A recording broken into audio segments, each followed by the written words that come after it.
Selamat malam semua yang hadir di sini ya. Jadi saya akan share judulnya kan bincang santai. Jadi nanti saya akan memaparkan atau bercerita tentang penyakit sesantai mungkin dan sesimpel mungkin, sesederhana mungkin harapannya ikut kuliah seperti ikut kuliah cerita-cerita gini tapi nggak bingung gitu ya.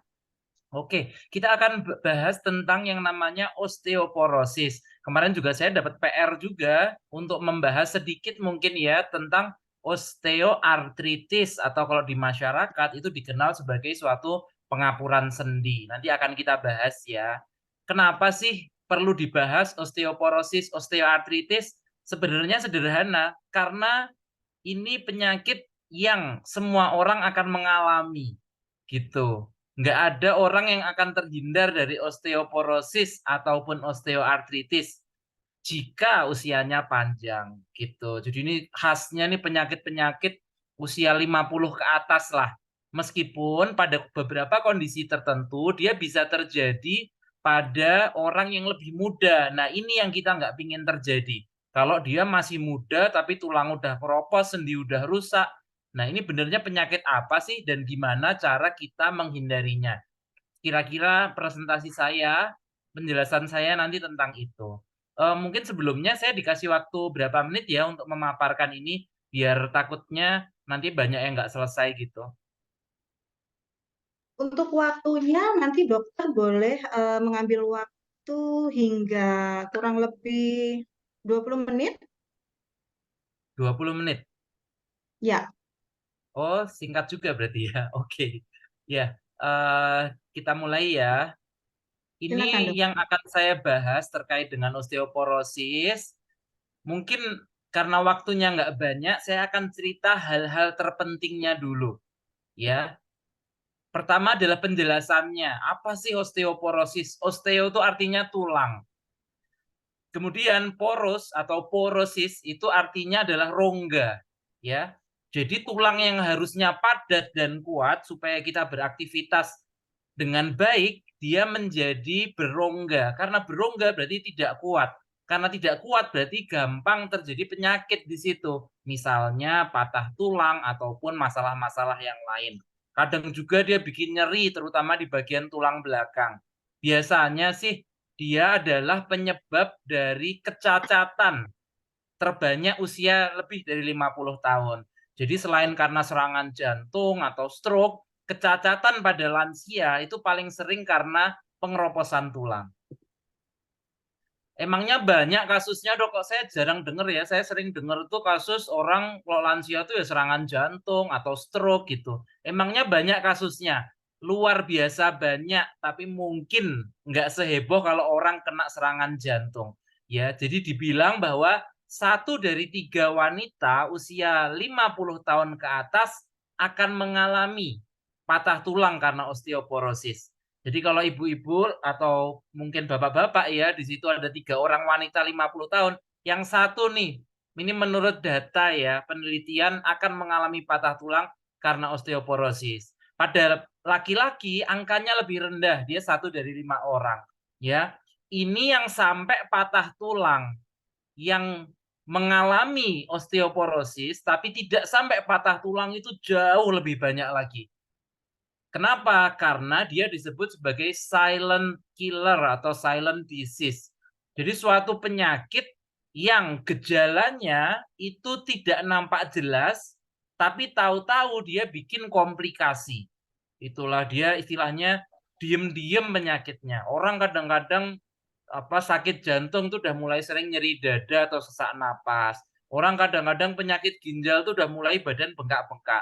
Osteoporosis itu kadang nggak ada gejalanya, tahu-tahu dia tulangnya patah, kayak gitu. Bahkan dia bilang 80% orang yang mengalami osteoporosis itu tidak tahu bahwa dia menderita penyakit tersebut, sehingga beliau-beliaunya ini ya aktivitas sehari-hari tanpa sadar bahwa tulangnya itu lemah dan mungkin cuman terbentur sedikit atau kepleset dikit bisa sampai patah tulang yang menyebabkan kecacatan gitu. Jadi untuk osteoporosis kita jangan nunggu gejala, karena kalau gejalanya muncul berarti udah patah tulang gitu. Padahal 80% orang itu tidak tahu bahwa dia mengalami kondisi ini. Terus gimana baiknya?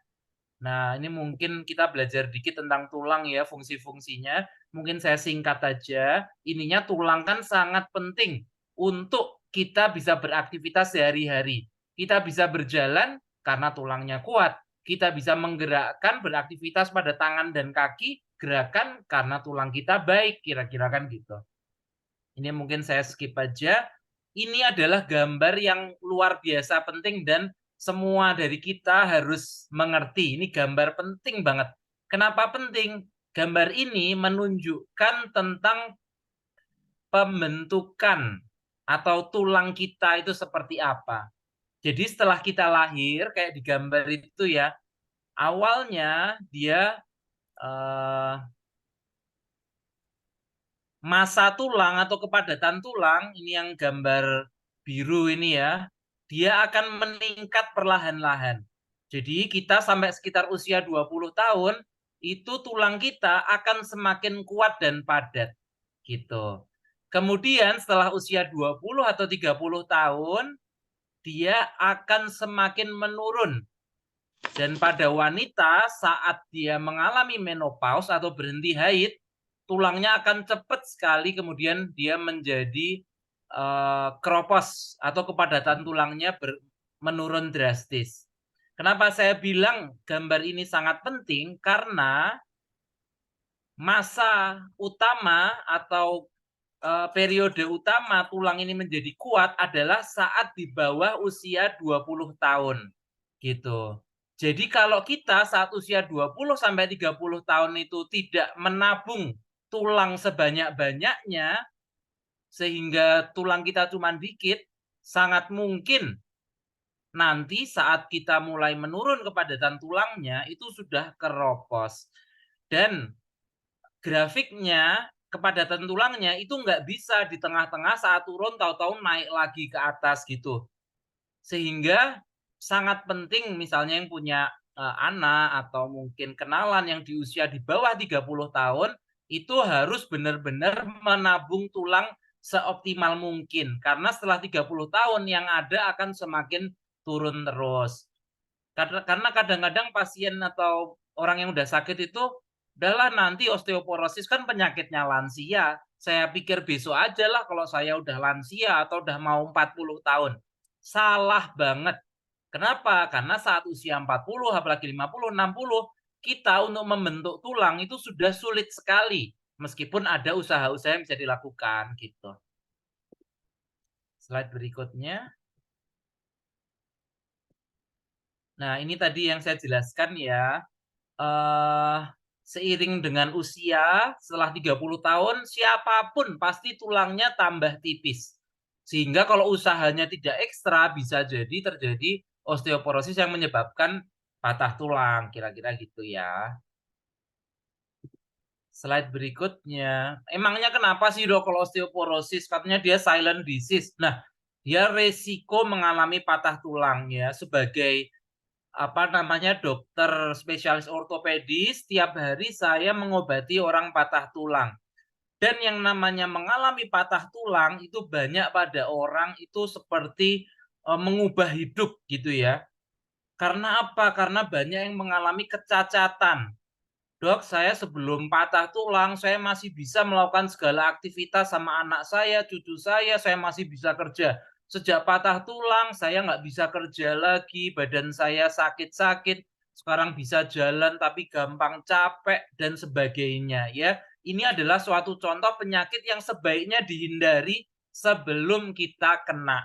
Ya, kenapa? Karena begitu udah patah tulang, apalagi lo laki-laki ya, itu nggak jarang dia nggak bisa kerja lagi, kemudian bermasalah sama keluarga, sama pasangan hidup, ya, sehingga sebisa mungkin jangan sampai kita patah tulang. Dan kalau tulang kita keropos, kalau tulang kita lemah, kita sangat mudah terjadi patah tulang. Ini ada statistik lagi ya, ada statistik lagi bahwa 20 sampai 25% orang yang mengalami patah tulang panggul itu meninggal dalam waktu 1 tahun. Ya, jadi dia keropos tulang, terus patah tulang panggul. Dalam 1 tahun, 20% mengalami kematian. 40% itu tidak bisa jalan normal lagi. Ya, 60% orang bisa jalan tapi butuh alat bantu jalan, apa tongkat atau walker ya.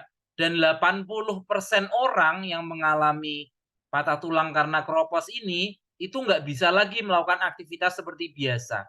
Jadi untuk lansia ini sangat memukul sekali, sangat terpukul sekali kalau sampai kena pengeroposan yang sampai mengalami patah tulang dan angkanya tinggi sekali.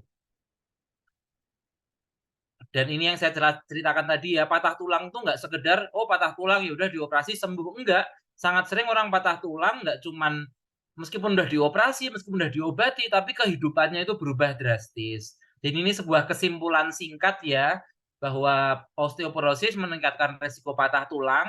80% orang yang kena itu tidak tahu, sampai kemudian dia patah tulang dan mengalami kecacatan. Kemudian tulang itu paling utama terbentuk oleh kalsium, dan tulang kita itu tabungannya, kekuatan itu dimulai dari terutama 30 tahun pertama. Setelah itu akan semakin turun drastis, sampai kemudian pada wanita saat dia berhenti haid, dia cepat sekali tulangnya menjadi keropos. Nah, terus gimana biar nggak kena, Dok? Kita mulai dari pencegahan. Sebelum pengobatan, kita mulai pencegahan dulu ya.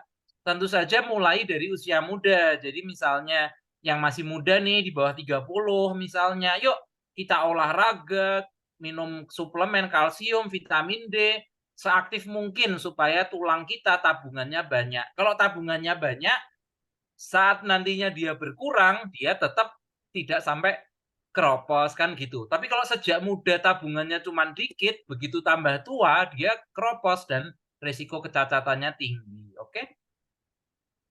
Nah, ini saya juga udah cerita ya.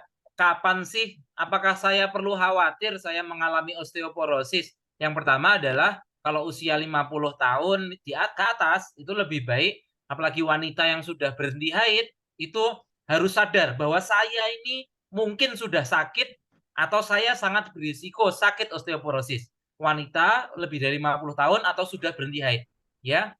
Kalau pada laki-laki agak khawatir kalau udah usia 70 tahun biasanya ya.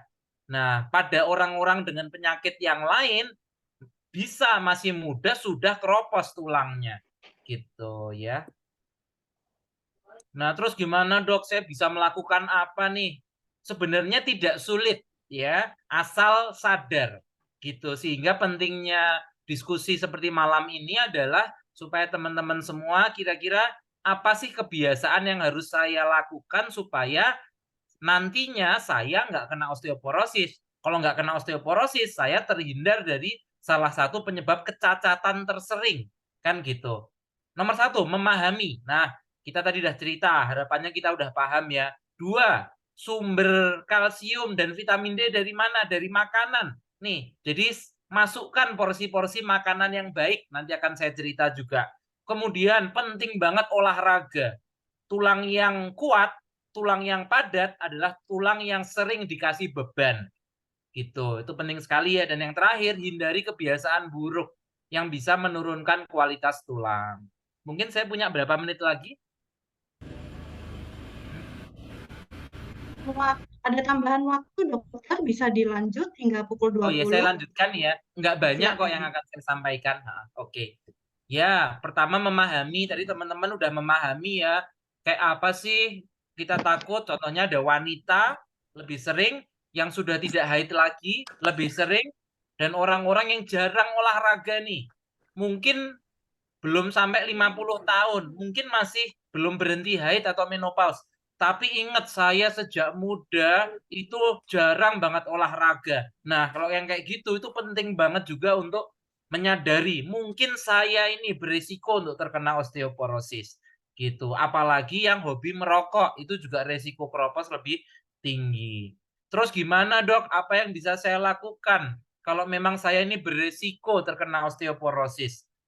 Pertama adalah pastikan apakah teman-teman memang mengalami osteoporosis atau belum sampai osteoporosis nih, tapi tulangnya udah mulai menipis. Kita sebutnya osteopenia. Taunya bagaimana? Taunya dari pemeriksaan kepadatan tulang ya, bisa periksa ke fasilitas kesehatan terdekat, menilai kepadatan tulang. Jangan menunggu gejala, karena osteoporosis biasanya tidak bergejala. Entar aja lah dok, kalau udah sakit jangan. Kalau udah sakit berarti tulangnya udah patah. Kalau tulangnya udah patah berarti resiko cacatnya udah tinggi sekali. Jadi jangan nunggu gejala. Kalau teman-teman beresiko, ayo segera periksa kepadatan tulang. Ini tadi ya, ini pemeriksaan kepadatan tulang ya. Nanti tulangnya kelihatan nih warna hijau. Di grafik itu ya warna hijau berarti mantap nih, tulangnya bagus. Atau warna merah gitu. Ya, berarti jelek. Oke. Terus makanan juga penting banget. Supaya tulangnya bagus, makan apa sih dok? Paling penting dua, makanan yang mengandung kalsium dan makanan yang mengandung vitamin D. Kalau kalsium kita tahu, kalsium itu untuk memperkuat tulang, pembentuk tulang. Vitamin D itu kepentingannya apa sih dok? Banyak yang tanya seperti itu. Nah, vitamin D itu dan kalsium itu kalau kita bayangkan ibarat kita mau membangun rumah atau membangun bangunan. Kalsium itu adalah material bangunannya, batanya, semennya, ya kan? Vitamin D itu tukangnya, ya, pekerjanya. Jadi kalau kita banyak minum kalsium, tapi vitamin D kita kekurangan, yang terjadi adalah apa? Yang terjadi ada tuh material bangunannya, tapi ya nggak bisa jadi bangunan tulang. Orang tukangnya nggak ada, gitu. Jadi banyak loh kasusnya, dok saya sudah minum susu sejak muda, dok anak saya udah saya kasih susu terus. Ternyata sia-sia, karena vitamin D-nya ternyata kurang. Tanpa vitamin D, kalsium yang masuk itu dibuang semua. Cuman diserap mungkin sekitar 10%. Mubazir sekali. Kenapa? Karena tidak tahu bahwa sepenting itu vitamin D. Emang berapa sih kebutuhan kalsium kita? Ini gambarannya ya, tergantung usia dan sebagainya ya. Kemudian rata-rata sih untuk usia seusia kita sekarang itu ya sekitar 1000 miligram per hari, kira-kira gitu ya. Kalau sudah lebih lansia atau sudah osteoporosis, biasanya butuh lebih tinggi lagi 1200 misalnya, ya. Tapi ingat, ini dalam kondisi vitamin D-nya normal. Dok, saya udah minum vitamin kalsium 1000 miligram tiap hari, kenapa tulang saya masih keropos? Kalau dia defisiensi atau kekurangan vitamin D, dia makan 1000 miligram, mungkin diserap cuma 100 saja, ya wajar dia keropos. Jadi kesadaran tentang vitamin D penting juga ya. Kalau kalsium dok, saya males misalnya nih, saya nggak pingin minum suplemen, saya ingin yang dari makanan sehari-hari apa sih? Tentu saja sapi ya, susu sapi gitu, atau keju itu banyak ya. Kalau susu kedelai itu nggak ada kalsiumnya, rendah. Ada tapi dikit banget. Kecuali dia susu kedelai yang sudah difortifikasi istilahnya. Ada tulisan susu kedelai dengan tambahan kalsium. Nah, itu baru. Enggak terus namanya susu pasti ada kalsiumnya, belum tentu ya. Kalau sayuran tuh brokoli, pakcoy ya, itu banyak. Ikan laut juga terutama sarden, banyak kalsium ya. Terus vitamin D apa sih? Tadi saya udah cerita dia untuk penyerapan kalsium. Tanpa vitamin D, makan kalsium pasti cuman dibuang. Sia-sia, mubazir, sayang banget pasti. Dan teman-teman harus tahu bahwa orang Indonesia itu 1 dari 2 orang itu mengalami defisiensi vitamin D. Jadi kalau di sini ini ada 168 orang yang gabung di presentasi kita malam hari ini, sekitar 84 orang itu mengalami kekurangan vitamin D. Ya, terus gimana baiknya dokter? Cek lab, cek darah kadar vitamin D-nya normal atau kekurangan. Kalau kekurangan tolong bisa yang pertama berjemur ya, berjemur untuk mendapat vitamin D atau istilahnya membentuk vitamin D di tubuh kita. Kemudian kalau dok saya takut berjemur, takut hitam misalnya, atau saya nggak suka dok kena cahaya matahari nanti kulit saya gampang merah-merah. Oh berarti ya minum suplemen vitamin D. Atau kalau dari makanan apa ya dok yang bagus vitamin D? Yang bagus vitamin D itu ikan salmon, mantap ya. Tapi gimana dok, masa tiap hari saya masak salmon dok, ini mahal harganya misalnya. ya berarti mungkin bisa suplemen, karena suplemen juga nanti ada macam-macam ya, ada yang murah, ada yang dan sebagainya ya. Jadi silahkan disesuaikan dengan keinginan masing-masing. Tapi vitamin D ini penting banget ya. Mungkin saya bahas sedikit. Tidak hanya untuk tulang, vitamin D ini sangat penting untuk imunitas tubuh, mencegah kita dari penyakit infeksi ya. Jadi orang yang vitamin D-nya bagus tuh jarang batuk pilek.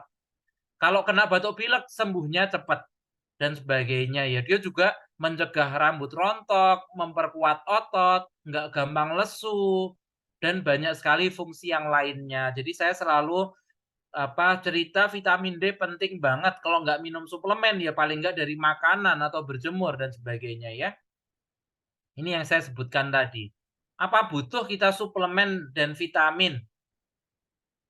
Butuh kalau merasa tidak bisa mencukupi kebutuhan dari makanan. Kalau teman-teman tiap hari, saya cukup kok dok dari makanan, saya minum kalsium, vitamin D. Apa saya harus suplemen? Mungkin tidak.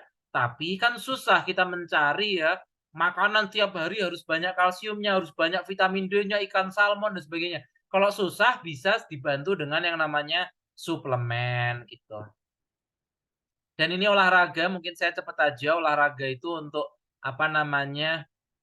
penting banget ya. Dok, saya udah banyak kalsium, saya vitamin D saya normal, tapi saya nggak pernah olahraga. Sayang banget, karena tulang yang kuat itu kalau distimulasi dengan beban. Ya, jadi penting banget olahraga. Ini anjuran mungkin nanti slide-nya bisa dibagi ya, saya nggak akan cerita karena waktu yang terbatas. Kemudian kebiasaan buruk adalah merokok, itu mempercepat penurunan kepadatan tulang dan tidak olahraga. Jadi yuk kita rajin olahraga. Saya minta waktu 5 menit lagi atau 10 menit sedikit untuk membahas tentang materi yang kedua ya. Nama penyakitnya adalah Oh, silakan. osteoartritis atau pengapuran sendi. Ya, ini penting banget nih, terutama untuk yang udah usia 40 ke atas ya. Apa sih osteoartritis? Kita kenal sebagai yang namanya pengapuran sendi. Kondisi ini bisa dibilang akan dialami oleh semua orang. Loh, kok bisa? Karena tubuh kita itu seperti mesin kalau dipakai terus lama-lama akan rusak. Nah, kita pinginnya rusaknya jangan cepat-cepat. Pinginnya rusaknya nanti udah umur 70 apa 80 tahun. Jangan sampai masih 40 tahun, sendinya udah rusak. Jalan dikit lutut sakit, aktivitas dikit lutut sakit, aktivitas dikit pinggang sakit karena udah keropos. Kira-kira gitu ya. Bisa dilihat di gambar, itu gambar tulang rawan yang sehat di kiri, tulang rawan yang rusak di kanan. Nah, ini tadi saya udah, kenapa sih dok saya bisa kena pengapuran? Kita semua akan kena pengapuran atau osteoartritis. Saya akan kena, semua ini kita semua akan kena cepat atau lambat. Kita pinginnya kita kenanya nanti-nanti. Gitu, waktu udah nggak aktif lagi. Jangan sampai masih kerja, masih aktif, sudah rusak sendinya. Gitu, ya. Terus kenapa kita masih muda bisa kena ya? Satu nih, obesitas. Kalau orangnya sangat gemuk, itu sangat tinggi risiko untuk terjadi osteoporosis saat masih muda. Yang kedua adalah kalau dia pekerjaannya berat, banyak angkat-angkat setiap hari, setiap waktu gitu ya. Atau dia ada cedera sendi tapi penanganannya kurang baik. Ini contohnya nih ya, ini ada orang patah tulang ya, tapi dia ke alternatif, dia nggak diobati dengan baik. Ya, akhirnya apa? Sendinya rusak, harusnya dia pengapuran atau sendinya rusak nanti saat dia usia 70, 80, tapi dia ini udah baru usia 30, 25, 35, bisa jadi udah rusak sendinya. Atau ini, orang yang kerjanya berat ya, jadi pasien-pasien saya yang kerjanya berat tiap hari itu sangat sering, banyak juga dia cepat rusak sendinya ya. Kemudian orang-orang nih banyak banget kasusnya nih. Wanita biasanya wanita 50-an apalagi lebih yang gemuk, yang mengalami obesitas, itu resiko kerusakan sendi besar sekali. Oke, ini tadi udah saya bahas. Ini gambarannya ya. Pengenanganannya kalau yang ringan biasanya turunkan berat badan, obat-obatan. Kalau yang udah parah biasanya sampai perlu dengan operasi seperti gambar ini. Mungkin saya sebenarnya bisa cerita lebih panjang lagi, tapi mungkin karena waktunya tidak panjang, mungkin saya sekian dulu. Nanti kita sambung di sesi tanya jawab. Terima kasih. Baik, terima kasih Dokter Asa. Kasih aplaus dong Bapak Ibu Sobat CNI semuanya untuk materi yang barusan kita simak mengenai osteoporosis dan osteoartritis. Nah, sambil kita menuju ke sesi berikutnya, Bapak Ibu juga barangkali sudah punya pertanyaan, boleh ya dituliskan di kolom chat ya, Bapak Ibu ya, dan Sobat CNI semuanya. Dan jangan lupa untuk mengisi link yang sudah dituliskan di kolom chat ya, bagi yang baru saja hadir, Cepet selamat sekali itu. datang. Mohon dibantu untuk kakak-kakak co-host untuk unmute serta ya. Oke, terima kasih. Nah, Bapak Ibu, boleh saya ulas sedikit tadi mengenai osteoporosis ini ternyata sangat mengerikan ya. Jadi betul-betul kita tidak akan sadari apabila kita ternyata sudah mengalami hal tersebut gitu. Maka penting sekali untuk kita menabung asupan kalsium yang sejak dini, terutama pada saat usia produktif untuk putra-putri kita atau orang-orang yang lebih muda. Namun ternyata ada fakta yang menarik bahwa sebanyak apapun kalsium yang kita asup ke dalam tubuh, itu tidak akan ada gunanya jika tidak diimbangi dengan kecukupan vitamin D ya, Dokter Asa ya. Oke, untuk berikutnya kita juga akan lengkap informasi dari Dokter Asa ini. Kita akan panggilkan Kak Asti untuk informasi mengenai health food CNI yang mendukung tema yang kita bahas malam ini. Silakan Kak Asti. Iya, baik. Terima kasih Dewi. Izin Dokter Asa, saya akan menambahkan sedikit mengenai produk-produk dari CNI yang bisa membantu Bapak Ibu ya untuk mendapatkan asupan vitamin D3 ataupun kalsium dan juga untuk osteoartritis. Sebentar ya, saya share dulu.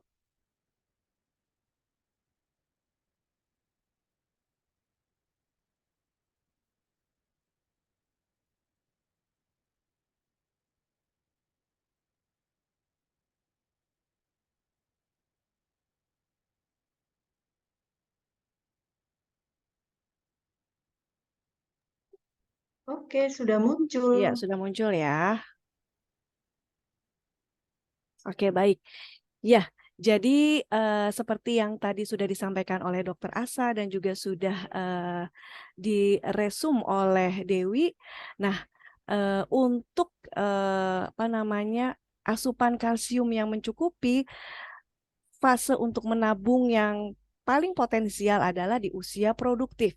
Justru ya, makanya informasi ini jadi semakin menambah apa namanya menambah optimisme bahwa produk-produk CNA ini tidak hanya bisa dikonsumsi terutama untuk yang kalsium dan vitamin D3 ya, tidak hanya bisa dikonsumsi oleh mereka yang justru sudah memasuki usia 40 tahun ke atas, tapi bagi mitra-mitra kita yang di usia produktif ataupun juga anak-anaknya Bapak Ibu semua yang masih berusia produktif itu bisa mengonsumsi ini. Jadi jangan konsumsi sendirian ya.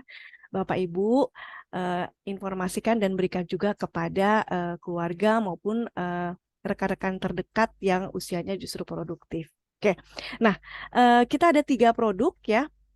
Saya singkat di sini karena pastinya terutama untuk Bapak Ibu mitra bisnis CNI sudah sangat memahami mengenai informasi produk yang berkaitan dengan kesehatan tulang dan sendi. Jadi ada CNI Marine Organic Calcium, ada vitamin D3, dan juga ada Well3 Joint Plus ya. Yang kesemuanya ini sudah approval dari Badan POM, sudah juga mendapatkan sertifikat halal MUI. Oke. Sebentar. Ya, untuk produk yang pertama tentu saja adalah produk suplemen dari CNI yang kandungan utamanya adalah kalsium dan juga ada tambahan vitamin D3 di mana produk ini sudah lama ya, mungkin kurang lebih sudah usianya dari startnya itu dari 2006 2007 kalau tidak salah CNI Marine Organic Calcium yang pertama ya, yang warna biru ini sudah hadir di tengah-tengah kita. Kemudian beberapa tahun ke depan menyusul karena adanya kebutuhan, lahirlah CNI Marine Organic Calcium yang Forto. Oke, perbedaannya tentu saja ada di kandungannya ya. Jadi untuk eh, CNI Marine Organic Calcium, satu tabletnya itu mengandung kalsium 200 miligram dan vitamin Belum D3 jalan, Mbak, 100 slide-nya. IU. Halo? Belum Ya, jalan slide-nya. belum. Ini masih, ini sudah slide kedua, Bunda. Belum, masih satu. Oh, Ya, sebentar. masih satu dari tadi. Oke, berarti agak lama ya ini ya, sebentar ya. Kelihatannya masih loading Kak Asti, jadi ini tampilannya memang Mm-mm. kalau di saya macet nih. Macet ya. Sebentar ya. Sebentar ya. Ya, sambil Kak Asti menyiapkan kembali slide-nya, Bapak Ibu, Sobat CNI, silakan ya dituliskan atau dipersiapkan pertanyaannya terkait topik yang kita bahas. Oke, Boleh kalau juga begini nanti langsung seperti ini aja disampaikan ya. secara Nah, langsung. ini sudah. Mungkin di slideshow agak berat ya. Oke, kemudian ya untuk yang Forto karena juga namanya Forto, jadi kandungannya ditambah sesuai kebutuhan ya. Jadi ini membantu untuk kebutuhan ekstra. Tadi kan Dokter Asa sudah informasikan kebutuhan ekstra kalsium itu mungkin dibutuhkan oleh eh, ibu yang hamil dan menyusui gitu ya. Untuk usia produktif yang beraktivitas dengan beban yang berat seperti itu atau beberapa dari kita yang mungkin karena faktor penyakit membutuhkan lebih banyak asupan kalsium. Oke, jadi untuk yang kalsium Marine Organic Calcium Forto itu kandungannya adalah kalsium 400 miligram dan vitamin D3 200 IU. Oke, untuk kalsium sendiri ini kita berasal dari coral kalsium, sengo coral yang berasal dari perairan Okinawa, Jepang ya. Tidak tercemar oleh limbah dan logam berat dan kalau misalnya kita googling kita tahu kondisi ataupun kesehatan, derajat kesehatan daripada orang-orang Jepang yang tinggal di Kepulauan Okinawa seperti apa. Jadi makanya kita mengambil sumber kalsium dari perairan Okinawa, Jepang. Oke, karena kelebihannya adalah pertama, partikel kalsium yang lebih kecil berbentuk ion sehingga lebih aktif dan lebih menyerap ke dalam tulang. Kemudian juga selain kandungan utamanya kalsium itu dilengkapi dengan 73 organik mineral lainnya yang dibutuhkan oleh tubuh. Kemudian juga dilengkapi dengan vitamin D3 seperti yang tadi diinformasikan untuk sebagai tukangnya gitu ya. Sebagai tukangnya yang membantu penyerapan kalsium. Oke. Kemudian untuk produk yang ketiga, ini kita ada Well3 D3 1000 IU. Jadi tadi juga sudah disebutkan oleh dokter bahwa tidak hanya untuk membantu penyerapan kalsium ya, karena sebagai pekerjanya yang semennya sudah ada, batu batanya sudah ada yaitu kalsium, tapi kita butuh tukang pekerjanya untuk memasukkan ya, membantu memasukkan, menambal keropos yang ada di tulang kita atau menambah apa namanya kandungan kalsium ke dalam tulang kita. Nah, selain juga untuk membantu penyerapan tadi juga sebagai salah satu yang membantu meningkatkan imunitas atau daya tahan tubuh ya. Jadi biasa disebut dengan imunomodulator gitu ya. Jadi yang mengatur mengenai daya tahan tubuh kita. Jadi tidak hanya untuk bantu penyerapan, tadi sudah bantu untuk mencegah kerontokan. Nah, kemudian bantu juga untuk kalau misalnya kita batuk pilek ya itu membantu mempercepat prosesnya juga. Nah, makanya ketika saat COVID pandemi ini salah satu produk suplemennya CNI yang banyak dicari juga oleh mitra maupun konsumen loyal CNI. Oke. Nah, ini ada beberapa dua sih testimonial dari mereka yang sudah mengonsumsi vitamin D3 CNI ya. Jadi ada Ibu Emida usia 56 tahun. Jadi pada saat kita launching produk vitamin D3, sepertinya ketika mendengarkan pembahasannya, Ibu Emida ini merasa kok gejala-gejala kekurangan vitamin D ini juga dialami oleh beliau ya, seperti mudah lelah, nyeri tulang dan otot, kemudian mudah depresi. Nah, sehingga beliau ketika merasakan gejala seperti itu mencoba untuk mengonsumsi Well3 D3 1000 IU ya. Kemudian kurang lebih secara teratur selama 3 bulan dicek kadar vitamin D-nya berada di level 45,1. Kemudian dia continue untuk kalau 45,1 nanogram per mililiter ini tandanya sudah optimal, sudah bagus. Sehingga beliau meneruskan, memaintain ya dengan terus mengonsumsi vitamin D3 sebanyak 2-3 tablet dan posisinya kurang lebih stabil di level optimal gitu. Sedangkan untuk manfaat lain atau benefit lain yang dia rasakan setelah mengonsumsi vitamin D3 adalah tidurnya katanya lebih nyenyak, tubuhnya lebih segar dan bugar saat olahraga, serta mudah konsentrasi dan lebih tenang. Kemudian berikutnya ada Ibu Ernawati usia 39 tahun dari Dumai. Jadi pada suatu hari tiba-tiba merasa ototnya lemas dan nyeri pada tulang. Dan pemulihannya kok tidak secepat biasanya ya. Kemudian atas anjuran dari salah seorang mitra bisnis CNI juga diperkenalkan dengan Well3 D3 1000 IU ini. Kalau kalau Bu Erna ini dia melakukan pemeriksaan dulu kadar vitamin D-nya dan berada di level defisien hampir ya, batas ambang defisiensi ya 12,5 nanogram per mililiter. Akhirnya beliau mengonsumsi rutin selama kurang lebih 3 bulan dan setelah dicek kembali di laboratorium ya kadar vitamin D dalam darahnya dia meningkat menjadi 27,8 nanogram per mililiter.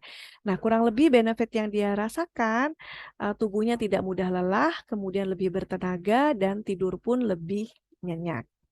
Oke, baik. Kemudian untuk produk yang ketiga.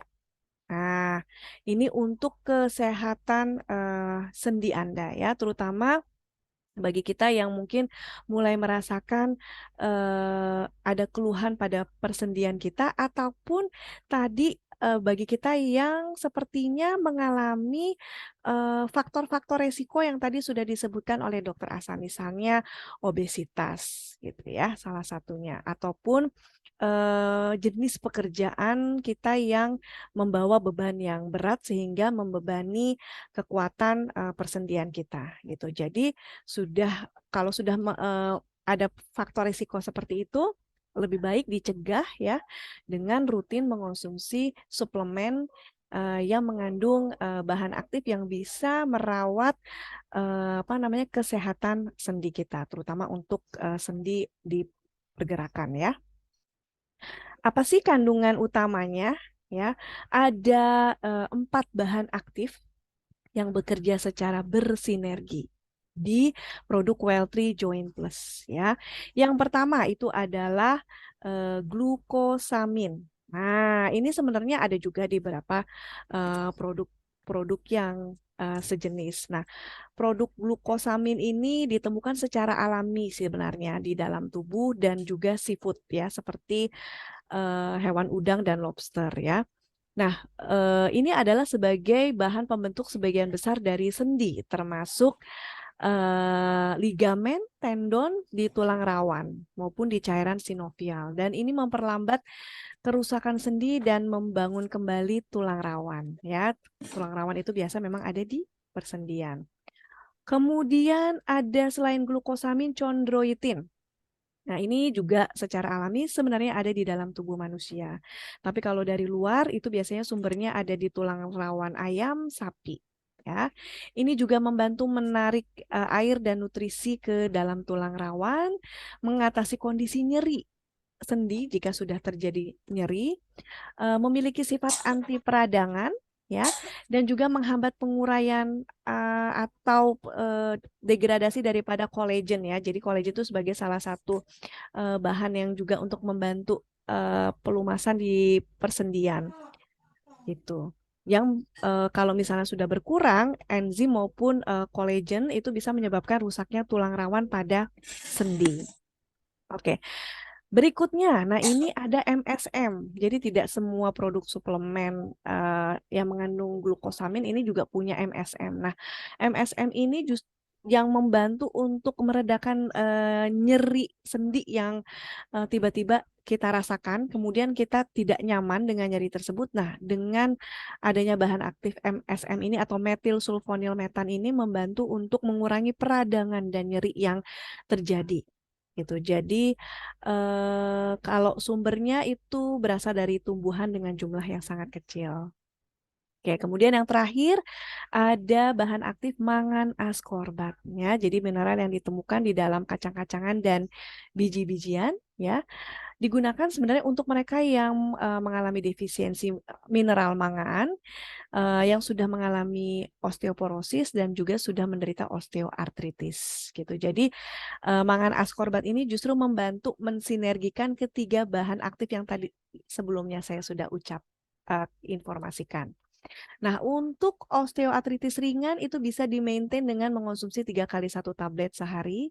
Sedangkan kalau yang sudah osteoartritis parah atau sering terjadi nyeri, itu bisa ditingkatkan konsumsinya menjadi 3 kali 2 tablet sehari.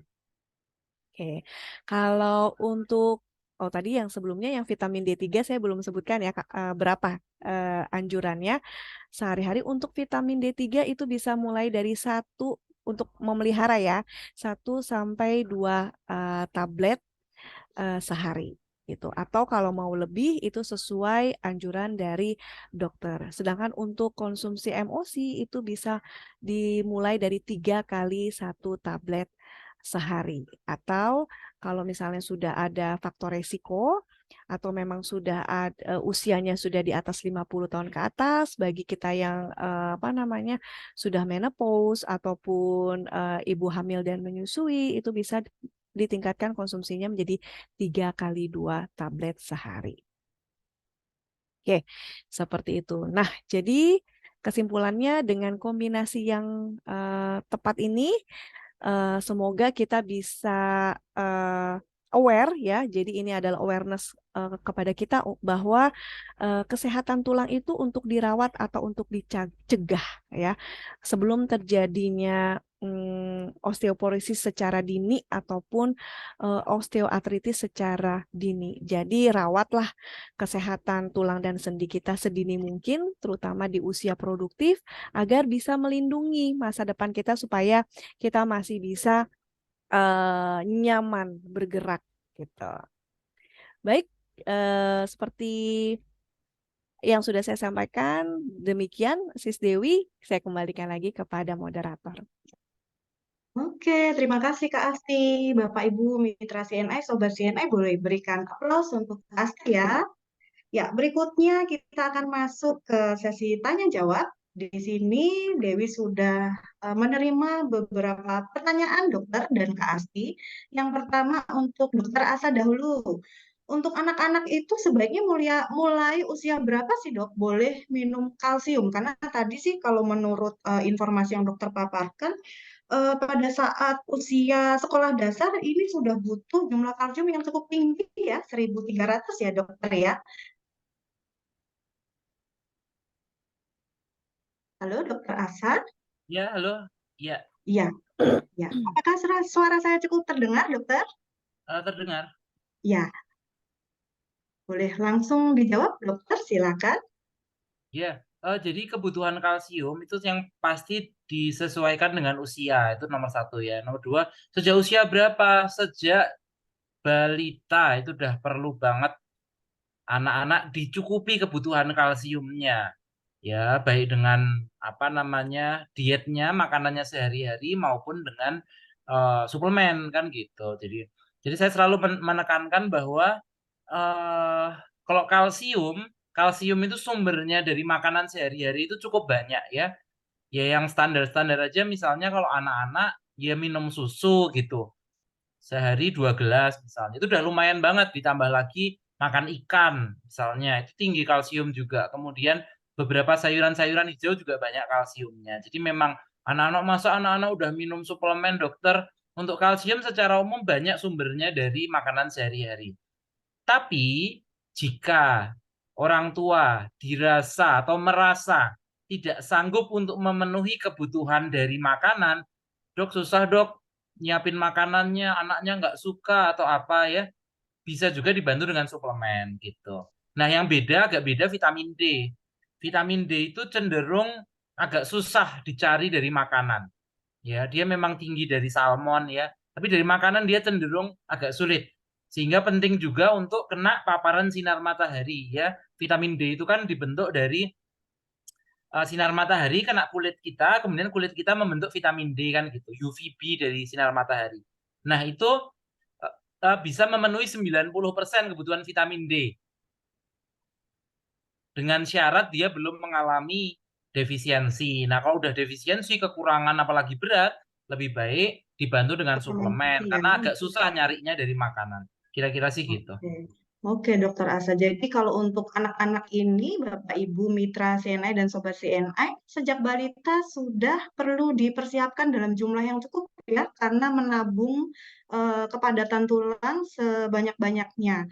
Nah, kalau biasanya anak-anak itu mendapatkan sumber kalsiumnya dari makanan, sumber-sumber makanan yang tadi dokter sebutkan, juga biasanya dari susu ya, susu sapi kebanyakan. Nah, tapi kadang-kadang ada anak-anak yang tidak bisa mengkonsumsi susu sapi ya dokter. Maka suplementasi kalsium ini bisa diberikan kepada anak-anak sesuai dengan kebutuhan usianya. Nah, tapi untuk D3 memang paling mudah Bapak Ibu Mitra CNI Sobat CNI ini kalau rasanya tidak bisa menjamin tadi sumber makanan, kemudian memastikan kena sinar matahari ya dok, paling aman suplementasi ya dokter ya untuk vitamin D-nya agar mendukung penyerapan kalsium ya.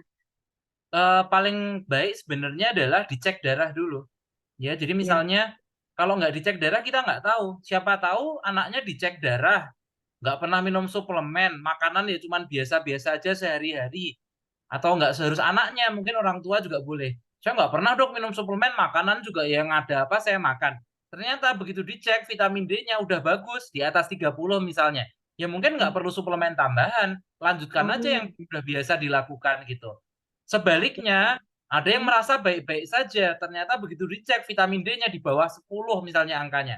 Itu kalau nggak pakai suplemen, nggak akan ngejar sampai ke angka 30 sulit. Nah, itu makanannya paling aman atau paling baik sebenarnya adalah cek kadar vitamin D kita semua. Itu ya. karena ini sesuatu yang angka kekurangannya tuh tinggi banget ya. 1 dari 2 orang itu mengalami defisiensi.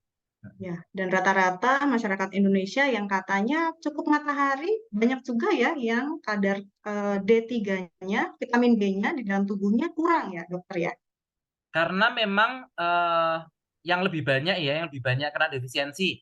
Satu adalah wanita kecenderungannya ya.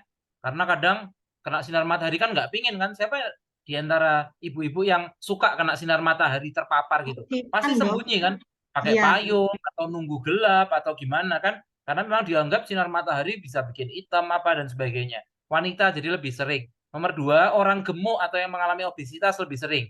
Ya kenapa? Karena kalau orangnya gemuk itu diperlukan lebih banyak paparan sinar matahari untuk membentuk vitamin D. Ya, nomor 3 adalah pada orang Indonesia yang cenderung kulitnya itu lebih gelap dibandingkan orang-orang Eropa atau Asia Timur ya, itu apa namanya paparan sinar mataharinya perlu lebih tinggi untuk membentuk vitamin D yang sama dibandingkan orang yang kulitnya tidak segelap orang Indonesia.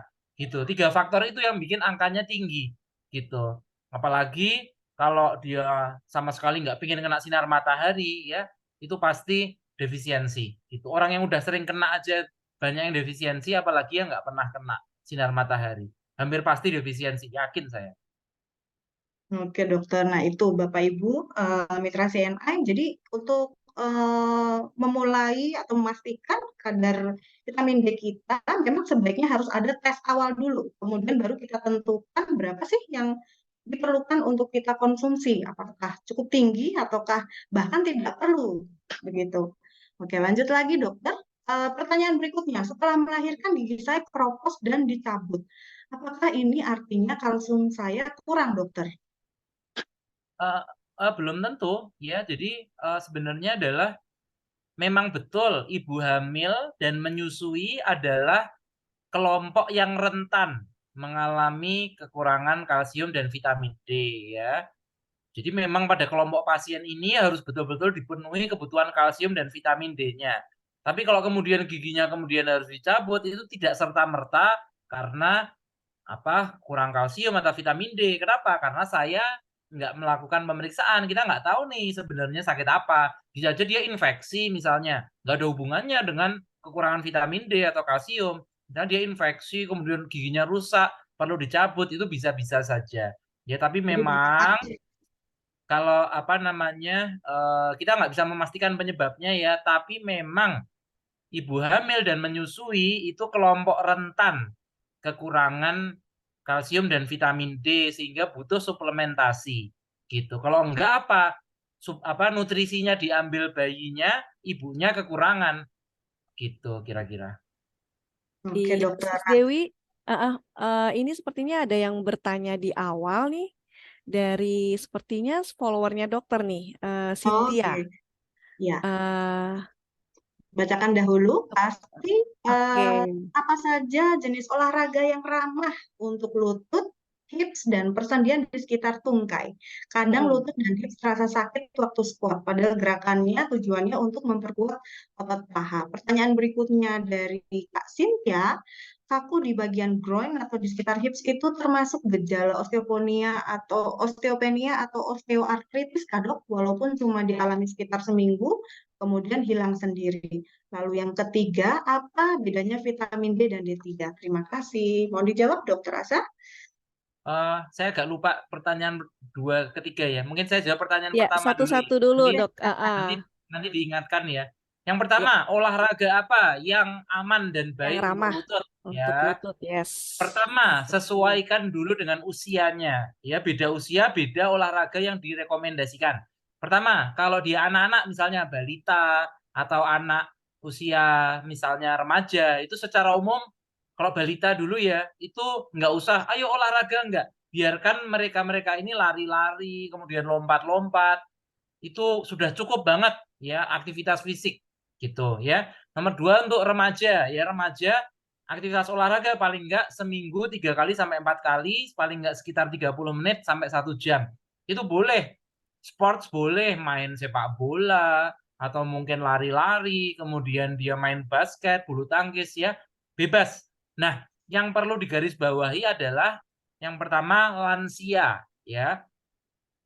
Kita tahu lansia itu keseimbangan tubuhnya udah menurun, kemudian kekuatan ototnya udah menurun, dan ketiga adalah dia fungsi koordinasinya sudah menurun. Jadi untuk lansia olahraga syarat pertama adalah aman, ya. Pilih olahraga yang paling aman, ya. Bukan tidak boleh terus dok, ini saya sukanya main tenis misalnya, boleh-boleh saja silahkan, tapi kurang dianjurkan. Kenapa? Karena ada gerakan mengejar bola, ada gerakan pivot pada kaki ya, sehingga pada lansia kita anjurkan olahraga yang aman.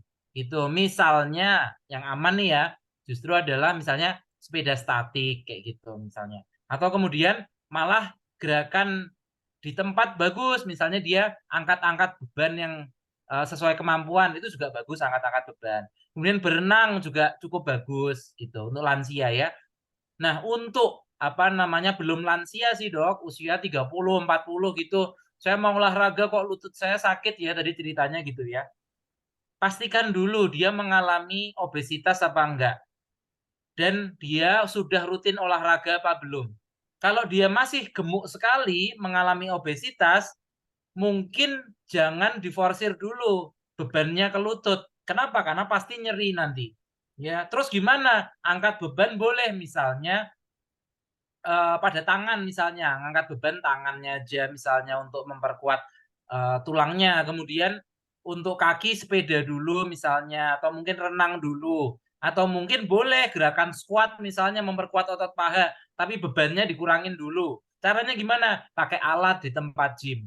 Nggak bisa ke gym dok, pinginnya latihan di rumah. Boleh sambil pegangan. Gerakan-gerakan lututnya dibantu pakai tangan. Gitu. Kenapa? Karena yang namanya olahraga, penguatan otot itu harus bertahap.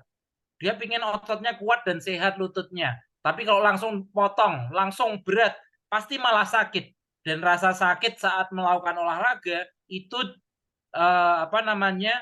bisa bikin cedera ya, malah kalau cedera malah nanti nggak bisa olahraga gitu sih. Baik, panjang ya penjelasannya. Apa pertanyaan kedua tadi ya? Pertanyaan keduanya, dokter, kaku di bagian groin atau sekitar hips itu termasuk gejala osteopenia atau osteoartritis kah? Walaupun dialami hanya sekitar seminggu, kemudian hilang sendiri. Bukan, paling sering kalau cuma seminggu terus baik ya itu cedera. Mungkin dia larinya terlalu kencang, angkat bebannya terlalu berat di luar kemampuan, atau ada gerakan tiba-tiba cedera otot biasanya. Tapi kalau seminggu baik ya nggak usah dipikir lah, ringan, cedera otot ringan sudah sembuh. Karena kalau cedera otot agak berat biasanya butuh 2 minggu sampai 3 minggu baru bisa sembuh gitu. Yang ketiga? Yang ketiga, apa beda vitamin D dan D3, dokter? Jadi yang namanya vitamin D itu ada D1 sampai D5, ada D1, D2, D3, D4, D5. Biasanya kalau untuk masyarakat kan bingung kan D2 apa D3 sih apa D berapa. Aduh saya bingung ya, biar nggak bingung saya selalu edukasi vitamin D secara umum gitu. Bedanya apa sih? D2 misalnya itu adalah kita sebutnya sebagai fitokalsiferol atau vitamin D yang didapat dari tumbuh-tumbuhan gitu. Kalau D3 itu kolekalsiferol. Maksudnya apa? Vitamin D yang misalnya dibentuk oleh tubuh kita sendiri itu D3 ya. Nah, biasanya yang dalam bentuk suplemen itu D3. Jadi untuk teman-teman semua di sini bingung dok D2 apa D3, ya udah sebut aja vitamin D. Nggak ada ujiannya kok, ujian D2 apa D3, penjelasannya apa, enggak. Vitamin D didapat dari mana? Makanan, kena cahaya matahari, atau suplemen gitu. Tapi kalau ingin tahu lebih lanjut, kalau D2 itu yang dari tumbuh-tumbuhan, D3 itu yang kita bentuk sendiri atau dari ya, hewani, biasanya dari ikan salmon gitu misalnya ya. Oke, makasih. Lanjut lagi, untuk alat cek kepadatan tulang seperti osteosys, diceknya kan di bagian kaki. Untuk hasil ceknya itu, apakah kepadatan tulang keseluruhan tulang atau mewakili gambaran keseluruhan kesehatan tulang dalam tubuh atau hanya di bagian kaki saja, dokter? Baiklah, jadi yang namanya pemeriksaan bone densitometry itu secara umum dicek kepadatan tulang pada tulang paha bagian atas, kemudian tulang belakang ya. Apakah itu kok cuman itu aja yang dicek? Kenapa di tempat lain nggak dicek? Karena yang namanya osteoporosis itu adalah proses yang menyeluruh ya. Dia nggak bisa istilahnya keropos cuman pergelangan tangannya aja atau keropos cuman jari kakinya aja gitu. Osteoporosis adalah proses yang menyeluruh. Jadi kalau tulang belakang dan panggulnya atau tulang pahanya itu keropos, di tempat lain hampir pasti juga keropos gitu. Kecuali, jadi maksudnya memang yang dicek tulang belakangnya dan tulang pahanya, tapi itu sudah menggambarkan pengeroposan tulang secara umum gitu. Nah, beda kasus kalau dia yang namanya pengeroposan tulang karena nggak dipakai tulangnya. Contohnya ada orang mengalami patah tulang tangan, kemudian dia nggak ditangani dengan baik, tangannya nggak dipakai, bisa itu keropos cuman tangannya aja. Atau dia sakit stroke misalnya, sehingga kakinya lumpuh. Kemudian dia nggak jalan pakai kaki yang sakit itu. Nah, bisa itu keropos cuman di kaki itu aja.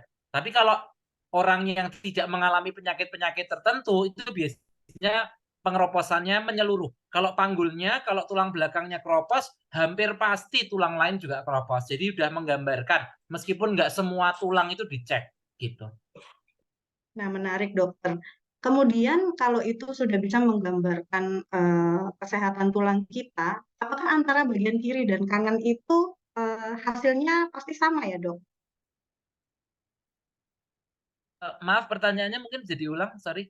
Ya, menggunakan alat cek osteosis, kemudian antara kiri dan kanan itu apakah pasti sama hasilnya atau menggambarkan kondisi yang sama? Kalau pemeriksaan bone densitometry secara umum dia menggambarkan kondisinya secara umum. Mm-mm. Jadi seharusnya sama ya dokter ya antara kiri dengan kanan ya, kaki Kalaupun kiri. berbeda, berbedanya tidak bermakna.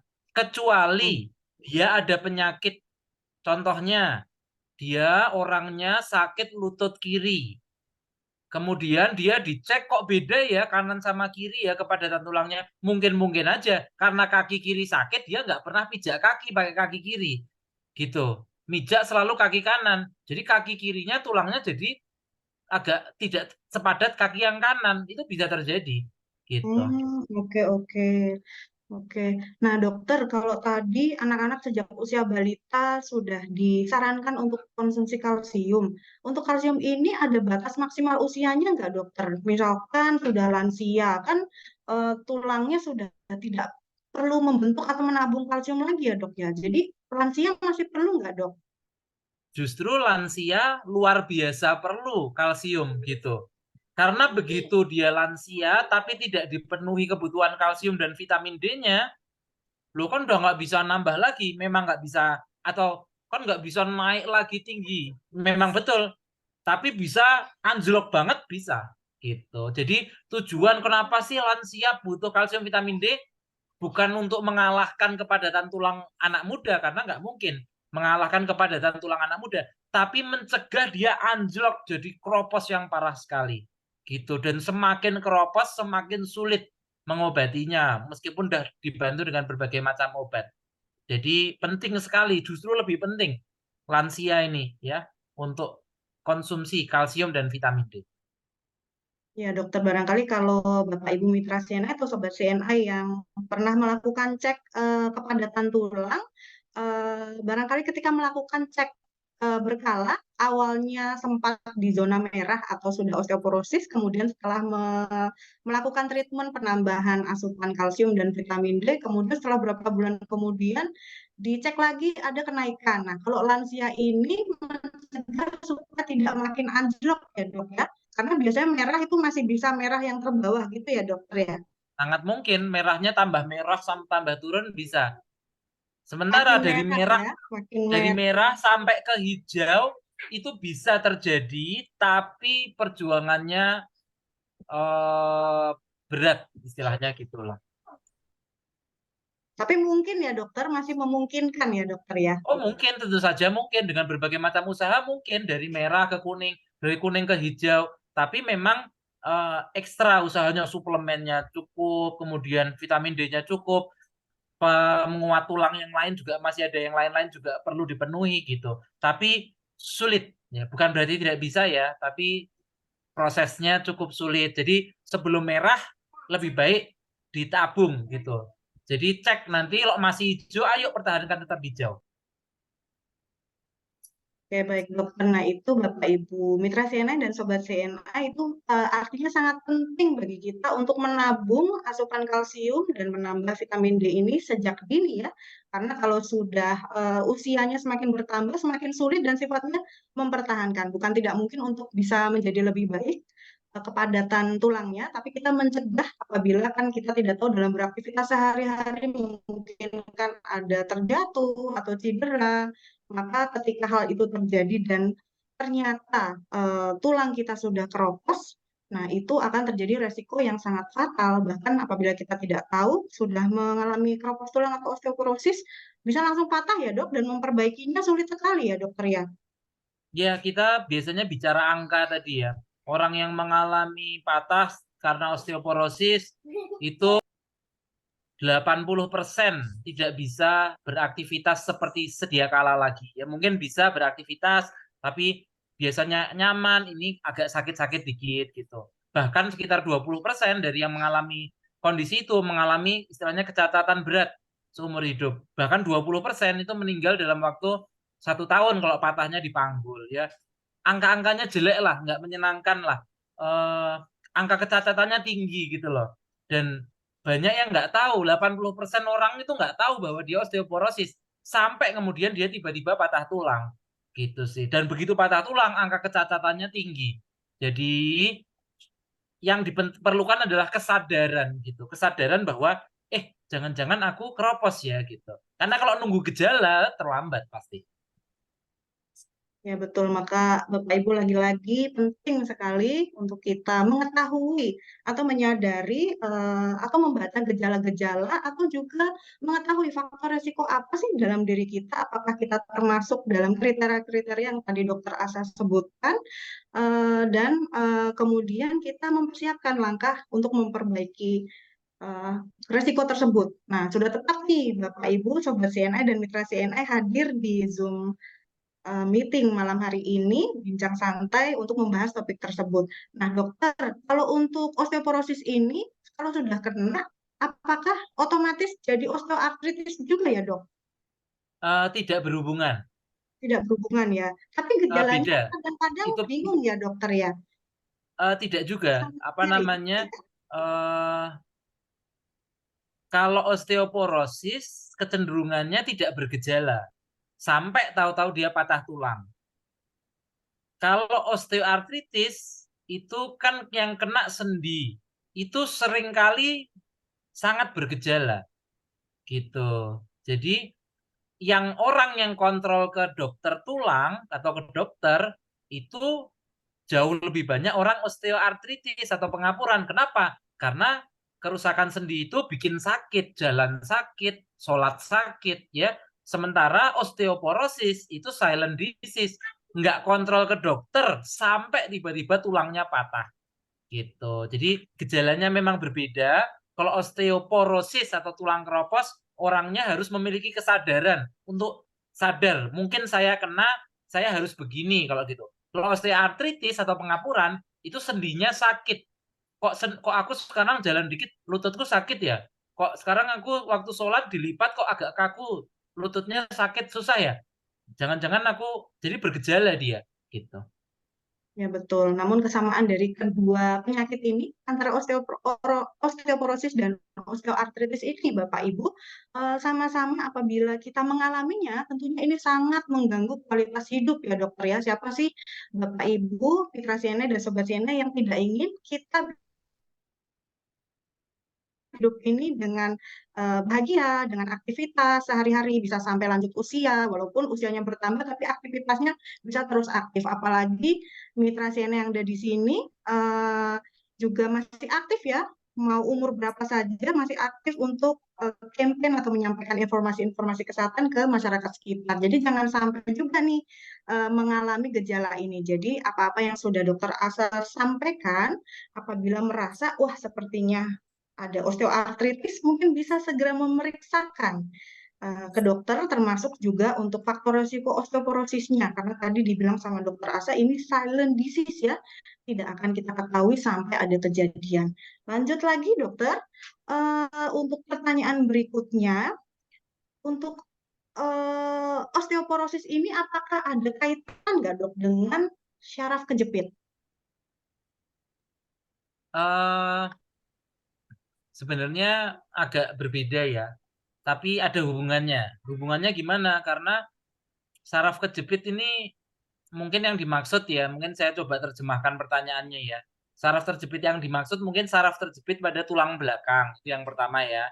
Kan yang paling sering ya, ada saraf terjepit di tulang belakang. Ada hubungannya enggak? Ada. Jadi kalau osteoporosis kan berarti tulang belakangnya keropos. Kalau tulangnya keropos, dia kena beban, itu lebih gampang terjadi pertumbuhan tulang-tulang baru atau osteofit namanya ya, yang kemudian bisa menyebabkan sarafnya terjepit ya. Dan biasanya terjadi bareng-bareng. Ada saraf terjepitnya, ada pengeroposan tulangnya gitu. Kalau pada tulang belakang. Jadi kalau ditanya ada hubungannya enggak? Ya ada hubungannya. Ada hubungannya ya. Nah, itu artinya kita semua apabila mengalami hal tersebut, misalkan gejala syaraf kejepit ini, lebih penting konsultasi dahulu ya, dok, ke dokter spesialis ya, untuk mengetahui Betul. terlebih dahulu. Ya betul, harus konsultasi dulu karena saraf terjepit mungkin kalau saya sebutkan penyebabnya ada mungkin ada 10, ada 20 dan nggak selalu ya. Tadi saya bilang memang ada hubungannya saraf terjepit dengan pengeroposan tulang. Tapi tidak semua saraf terjepit karena pengeroposan tulang gitu. Jadi maksudnya Terus karena apa saraf terjepit saya? Nah, dengan pemeriksaan yang teliti bisa kok dipastikan. Oh, ternyata karena bantalannya yang rusak. Oh, ternyata karena tulangnya bergeser. Oh, karena yang lain-lain. Nah, kita bisa tahu itu dengan pemeriksaan. Jadi, meskipun osteoporosis berhubungan dan bisa meningkatkan risiko saraf terjepit, tapi tidak semua saraf terjepit karena osteoporosis. Oke, dokter. Bicara mengenai olahraga yang cocok untuk masing-masing penderita osteoporosis dan osteoartritis, mungkin bisa diberikan contoh, dokter. Ini ada pertanyaan juga, seperti angkat beban itu, apakah tidak membebani lutut kita? Sambung juga pertanyaannya. Ya, eh, jadi gini, olahraga yang baik adalah olahraga yang terarah gitu ya. Saya mau angkat beban supaya saya nggak osteoporosis, apa nggak membebani lutut. Pertama, kalau lututnya sehat nggak usah takut terbebani, ya. Karena apa? Karena yang tadi saya bilang, lutut cepat rusak kalau dikasih beban, itu kalau dia yang pekerjaannya sehari 6 jam, 8 jam ngangkat-ngangkat terus misalnya. Orang olahraga angkat beban paling 30 menit, 1 jam. Nggak bikin rusak lututnya. Itu yang pertama ya. Jadi kalau lutut, satu, angkat beban, apakah boleh pada orang osteoporosis? Boleh-boleh saja. Ya. Apa nggak bikin lututnya rusak? Tidak. Kecuali sudah ada kerusakan lutut sebelumnya. Ya, penting ini ya. Jadi sebenarnya tanyakan, misalnya periksa, mampir aja ke dokter. Dokter, saya aman nggak kalau angkat beban? Karena ada yang aman, ada yang tidak. Tapi secara umum aman gitu. Tapi ini nggak bisa dipukul rata untuk semua orang gitu. Artinya lagi-lagi masing-masing dari kita perlu konsultasi ya dengan yang ahli ya, personal trainer Jika mungkin. jika dia mau angkat beban tapi Ya, sudah ada keluhan lutut. Nah, ini betul, lebih baik disesuaikan ya. periksa. Tapi kalau lutut saya baik-baik aja, Dok, hajar aja, angkat beban, mantap ya, atau sepeda atau olahraga yang lain boleh, silahkan. Gitu. Kalau sudah ada keluhan, Dok, saya tuh angkat beban. Setiap angkat beban kok lutut saya sakit. Setiap angkat beban kok pinggang saya sakit. Ada yang nggak benar, ada yang nggak beres. Lebih baik periksa daripada malah cedera dan tambah parah. Gitu. Ya, jadi setelah konsultasi nanti dokter ahli akan memberikan saran-saran untuk menangani keluhan tersebut. Berikut olahraga apa yang sesuai. Oke, lanjut lagi Bapak Ibu Mitra dan Sobat CNI. Silakan sambil pertanyaannya boleh ditulis di kolom chat. Kemudian yang berikutnya, Dok, gagal ginjal apakah boleh minum vitamin D3? Orangnya sakit gagal ginjal, apakah boleh minum vitamin D3? Iya, Eh, Tergantung gagal ginjal tahap berapanya ya, tapi secara umum boleh. boleh-boleh saja ya. Mm. Oke, kemudian untuk bagi mereka yang sudah terkena osteoporosis atau osteopenia, apakah bisa naik lagi ke normal? Oh, tadi sudah dijawab ya, terutama untuk usia 50 tahun. Jadi tadi Dokter Asa menjawab, bisa-bisa saja, tapi sangat sulit, kecuali dengan diet yang sangat ketat, pengaturan menu pola makanan, kemudian juga ditambahkan gaya hidup olahraga yang sesuai ya. Kemudian ada suplementasi juga untuk baik kalsium maupun vitamin D-nya. Begitu dokter, ada yang mau ditambahkan? Eh, iya sih, apa namanya, sudah terangkum dengan baik kok. Tadi kan udah kita ulang-ulang juga dari pertanyaan-pertanyaannya. Oke, kemudian pertanyaan berikutnya lagi, apakah benar ada makanan atau minuman yang bisa mengikis kalsium tulang seperti kopi dan teh, dokter Asa? Obat-obatan. Eh, Kalau di laboratorium bisa jadi. Jadi apa namanya, minum kopi ya misalnya ya, itu dipercaya kalau dia dalam jumlah besar dia bisa mengurangi penyerapan ya, bukan mengikis kalsium tulang, tapi lebih ke mengurangi penyerapan dari kalsium misalnya gitu. Tapi banyak juga penelitian yang tidak mengatakan demikian.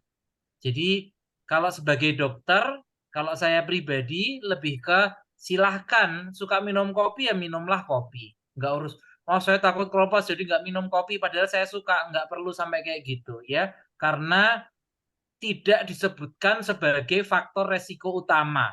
Ya, kalau nggak olahraga itu jelas bikin tulangnya keropos. Kalau dietnya atau makanannya nggak mengandung kalsium itu jelas bikin tulangnya keropos. Tapi kalau minum kopi itu belum tentu, atau ada yang bilang iya, ada yang bilang enggak, memengaruhi kalsium. Jadi gimana? Dia suka minum kopi ya minumlah aja. Kalau memang perlu kalsium ya ditambah dengan konsumsinya ditingkatkan, susu atau suplemennya, vitamin D-nya kan gitu. Jadi saya selalu kadang-kadang kan ada orang takut ya, takut minum ini, takut makan itu, takut makan ini, takut makan itu. Saya rasa sih kalau orang mau sehat tuh sebaiknya memang apa namanya sehat itu harus menyenangkan gitu. Dan kopi secara umum tidak menjadi faktor resiko utama menyebabkan kekurangan kalsium atau osteoporosis. Jadi saya malah anjurkan aja. Saya nggak akan melarang pasien saya yang suka minum kopi untuk minum kopi. Lanjutkan aja minum kopi kalau suka. Tapi mungkin ditambah apa namanya kesadaran juga bahwa dia suplemennya kalsiumnya cukup, atau minum susu cukup, atau makan ikannya cukup, kan gitu-gitu. Dan ada juga penelitian yang dia tidak terbukti. Orang yang udah minum kopi terus ternyata ada juga penelitian yang bilang tidak bikin kurang kalsium atau keropos gitu. Jadi masih kontroversial lah. Kalau masih kontroversial, lanjutkan aja lah minum kopinya, nggak masalah. Oke, Bagaimana aman dengan ya. minum obat dokter yang sudah rutin, Dok? Gimana Apakah gimana? bisa? Bagaimana Oke, dengan yang pertanyaan sudah minum tambahan. obat dokter? Ya, barangkali ketika menahun mengkonsumsi obat-obatan, begitu dokter, apakah itu mengurangi penyerapan kalsium begitu Bu Dini maksudnya? Ya, betul. Tergantung obatnya obat apa. Jadi ada Diabetes golongan obat. dan darah tinggi. Baiklah. Jadi ada golongan obat yang terkenal sangat mempercepat pengeroposan dan tulang dan kerusakan sendi. Namanya golongan obat-obat steroid ya, yang misalnya dexamethasone, kemudian methylprednisolone, prednison ya, yang sonson namanya itu ya. Itu Johnson. sangat mempercepat pengeroposan tulang dan kerusakan sendi. Ya, Oh, itu terkenal satu. Terus ya. gimana dengan obat hipertensi dan diabetes saya? Tidak mempercepat Oh, kerusakan tulang, tidak apa pengeroposan kerusakan sendi, tidak. Yang mempercepat kerusakan tulang atau sendi malah kalau obat diabetesnya nggak diminum, diabetesnya tidak terkontrol, itu malah jelas mempercepat kerusakan tulang dan sendi gitu. Jadi jangan takut minum obat diabetes, hipertensi, lanjutkan minum obatnya. Karena kalau nggak terkontrol, misalnya dia darah tinggi, dok katanya nih saya ini obat-obat ini bikin nanti bisa bikin keropos gitu. Terus dia nggak minum obatnya atau dikurangi malah obatnya. bahaya. Darah tingginya tidak terkontrol, diabetesnya tidak terkontrol, fungsi ginjalnya menurun, akhirnya malah ginjal itu kan tempat produksi apa namanya vitamin D yang penting ya, dan Ya. penyerapan ulang kalsium ya. Ginjalnya menurun, malah justru pasti dia keropos gitu. Jadi kalau memang ada indikasi lanjutkan ibu bapak obatnya ya gitu. Oke, cukup jelas ya. Lanjut Ya. lagi. Apa yang terjadi dok bila ada kelebihan kalsium di dalam tubuh manusia? Lalu bagaimana menanganinya? Nggak usah khawatir, kelebihan kalsium itu dimasukin ke tulang gitu. Kalau Oh. tulangnya udah padat dibuang dari ginjal kan gitu. Nggak usah takut kelebihan kalsium ya. Kalau sampai kencing darah itu karena itu katanya dokter, apakah betul? Sehingga dia tidak boleh lagi minum kalsium. Bedakan dengan orang sehat dengan orang yang sudah sakit, itu yang pertama ya. Kalau beliaunya dia sudah sakit, dok saya mengalami batu ginjal misalnya, ada batu saluran kencing misalnya ya, udah sakit nih orangnya nih gitu. Nah, orang tersebut perlu mengurangi hal-hal yang mungkin bisa menyebabkan batunya itu susah hilang gitu. Contohnya dia ini batu kalsium misalnya, batu yang berisi kalsium. Ya pada orang ini dikurangi dulu konsumsi kalsiumnya. Tapi pada orang sehat aman, nggak usah khawatir gitu. Jadi memang kadang-kadang pada orang yang udah masalah batu ginjal dan sebagainya, kadang-kadang dokter perlu istilahnya menganjurkan. Ini mungkin apa namanya kalsium tetap perlu, tapi mungkin minum air putihnya yang lebih banyak gitu. Nah, beda lagi nanti pada kasus orang yang gagal ginjal gitu. Jadi maksudnya ini udah masuk pertanyaan yang spesifik ya. Jadi tidak bisa dipukul rata semua orang sama. Dok, saya takut kelebihan kalsium karena jadi batu ginjal.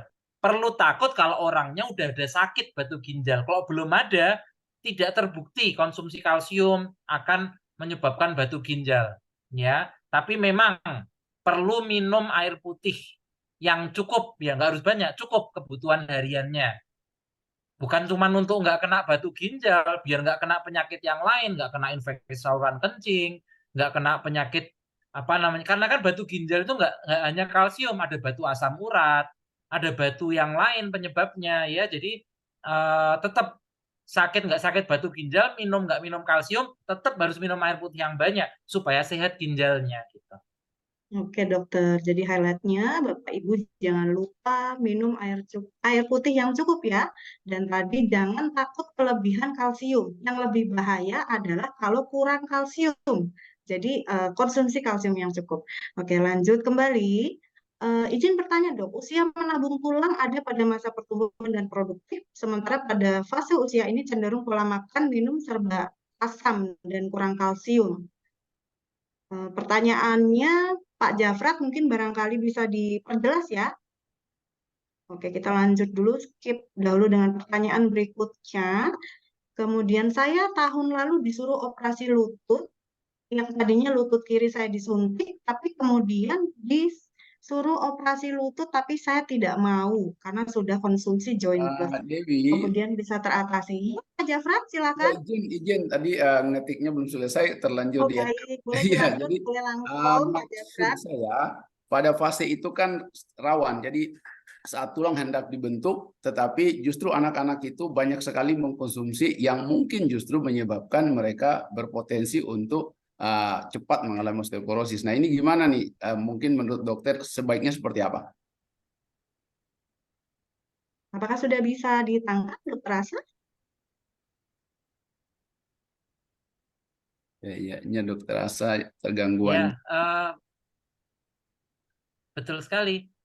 Ya, Sorry, suara saya nyambung nggak ya? nyambung. Ya, dengar dokter, Oh aman. iya, oke. Betul sekali Bapak. Jadi memang kalau di slide saya tadi ya sebenarnya tadi ini bagus sekali pertanyaannya ya. Di slide saya tadi nomor 1 dalam pencegahan osteoporosis itu bukan makanannya, bukan olahraganya, tapi nomor 1 adalah menyadari dulu bahwa ada kesadaran di sini bahwa penting loh tulang ini untuk dibentuk dengan baik gitu. Ya. Caranya gimana? Dengan makanan, olahraga dan sebagainya. Jadi memang tugas kita semua untuk mengingatkan ya, mengingatkan keluarga kita, anak-anak kita bahwa dijaga makannya atau diarahkan makannya supaya tulangnya bagus gini. Sukanya main game aja di rumah, ayo olahraga misalnya gitu. Karena makanannya bagus pun, suplemennya bagus pun, kalau nggak aktif olahraga, nggak terbentuk juga tulangnya. Kira-kira gitu. Saya setuju sih bahwa harus ada kesadaran pada anak-anak kita atau orang tuanya bahwa penting loh ini membentuk tulang sejak muda kan gitu. Ya, terima kasih. Oke, sudah cukup jelas ya Pak Jafrat. Kalau yang barusan tadi saya sampaikan sebelum Pak Jafrat melengkapi pertanyaannya adalah sebuah testimoni ya dari Ibu Cici yang tadinya disarankan operasi lutut, kemudian sudah disuntik juga, kemudian tidak melakukan operasi lutut tapi rutin minum Welltre Joint Plus. Kemudian sudah teratasi ya saat ini. Oke, kita lanjut lagi. Eh, saya mau tanya, kalsium MOC yang biru dan D3 namun terasa, oke kita skip karena kurang jelas. Pertanyaan berikutnya, haruskah vitamin D3 ini dikombinasikan dengan vitamin K2 dok untuk mengangkut kalsium dari darah ke tulang dan gigi atau cukup vitamin D3 saja? Bagaimana dokter? Baik, ya ini pertanyaan yang cukup sering ya. Harus sama vitamin K apa enggak gitu pertanyaannya. Secara teoritis ya, secara teoritis dalam artian penelitian ya, vitamin K itu diperlukan untuk memasukkan kalsium ke tempatnya gitu. Jadi kita udah vitamin D-nya udah mantep nih. Kalsium kita konsumsi juga udah bagus nih. Masuk ke darah kalsiumnya banyak nih. Katanya menurut penelitian secara teoritis kalau vitamin K-nya kurang, kalsium yang banyak di darah ini akan dimasukkan ke tempat-tempat yang tidak semestinya. Contohnya ke pembuluh darah, jadi pengerasan pembuluh darah. Misalnya bisa ke ginjal, jadi batu ginjal. Misalnya kayak gitu. Ya, jadi Oh, kok ada suara? Mohon dibantu untuk mute. Kakak host, oke. Oke. Oke, terima Ya, kasih. jadi dipercaya ya banyak ahli atau dokter ya dipercaya bahwa harus ada vitamin K-nya nih. Kalau vitamin K-nya nggak cukup nih, pasti nanti dia bisa apa namanya kalsiumnya nggak jadi tulang nih, tapi ngendap di tempat-tempat lain nih. Itu secara teoritis. Tapi secara prakteknya belum terbukti bahwa harus gitu. Jadi kalau bilang harus vitamin K, saya kurang setuju. Karena penelitian-penelitian menunjukkan bahwa nggak harus kok ada vitamin K-nya. Kenapa nggak harus, Dok? Karena satu, orang defisiensi vitamin K itu jarang. Ya. Jadi kalau orang defisiensi vitamin D banyak, 1 dari 2 orang bahkan lebih. Kalau orang defisiensi vitamin K itu jarang. Gitu. Jadi apa harus dibarengi? Ya kalau orangnya kekurangan vitamin K ya, tapi jarang orang kekurangan vitamin K gitu. Nah, sehingga banyak orang yang aduh kan kita takut lah, Dok, gitu. Ya kalau takut ya minumlah vitamin K-nya, silahkan aja gitu. Kalau misalnya memang takut bahwa takut nanti mengendap di mana-mana, diminum aja vitamin K-nya. Karena nggak akan kok overdosis vitamin K itu nggak akan terjadi. Tapi kalau ditanya apakah harus minum vitamin K, saya nggak setuju. Karena satu, angka defisiensi vitamin K itu rendah, jarang orang kekurangan vitamin K itu jarang. Yang kedua adalah belum terbukti secara penelitian bahwa minum vitamin D harus sama vitamin K. Tapi nomor 3, kalau mau sambil minum vitamin K, mantap, silahkan aja gitu. Oke, mantap sekali jawaban dokter. Lanjut lagi. Ini pertanyaan ditujukan untuk Kakak Asti. Ada konsumen yang minum Join Plus setelah minum beberapa kali terasa lututnya sakit dan nyeri. Apa karena produknya atau ada faktor lain, Kak Asti? Oke, dengan Bu siapa ya? Konsumsinya berapa? Kuantitinya berapa? Sebentar. Pertanyaan dari Ibu Dewi Rosmilawati. Nanti boleh disusulkan atau Ibu Dewi masih mendengar bisa langsung direspon. Iya. Pertama Konsumsinya mungkin diketahui sebab nyerinya ya. Apakah memang sudah terdiagnos OA atau osteoartritis atau mungkin cedera pada persendiannya. Itu mesti dicek dulu gitu. Tapi mengonsumsi secara teratur ya. Jadi kan memang tidak instant efek sekali minum karena ini kan bukan obat ya. Jadi harus secara rutin kalau memang sudah terdiagnosa OA itu bisa konsumsi 3x2 setiap hari. Seperti itu Dewi. Oke, Kak Asti. Kemudian pertanyaan lagi untuk Kak Asti, berapa kandungan masing-masing Welltree Join Plus? Kandungan A ada di label kemasannya ya.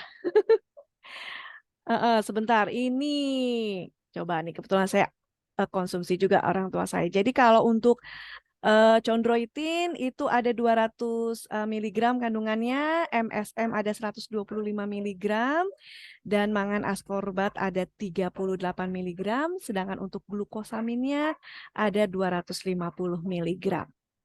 Gitu. Ada tertera di label kemasan.